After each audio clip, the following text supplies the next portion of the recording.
The Kashmir file इदी काते नित गोटा दिसम रे चर्चा बढ़ती इदी कना। नोआ फाइल रेना कहिनी दो 1990 दशक रेना काश्मीरी पंडित को गय और शासित इदी काते तैयार कना। नोआ मुद्रे नेलोगो कना जे नोआ फिल्म लगिते सनाम पोनोत रे टैक्स फ्री आकादा को और नोआ मुद्रे सर्दी माह हिल दिल्ली विधानसभा रे सीएम अरविंद केजरीवाल लय किदे जे दिल्ली रे हो टैक्स फ्री होजोरेना कथा को मेनियदा मेनखान नुना गी फ्री सनाए पे खान यूट्यूब रे अपलोड पे दिसम रेन हॉर एवनी की को नेल दरिया देखा। आपको भी बुरा लगा। मैं आपके कमरे में जब चाय पीने आया, आपने मेरे साथ अपना दुख शेयर किया कि जब एलजी साहब ने भाषण शुरू किया, ये सारे खड़े हो गए नारे लगाने।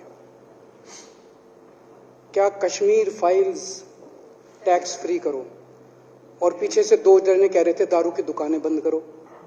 अब इनको भी नहीं पता आज नारे किस चीज के लगाने। ऊपर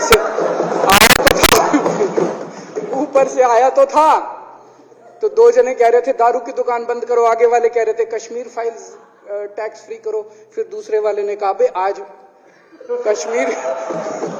आज कश्मीर वाला नारा लगाना है।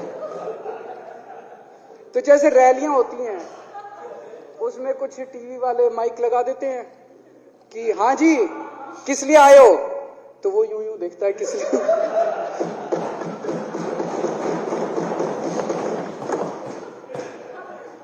क्या हाल बना दिया इनका। इसलिए थोड़ी राजनीति में आया था।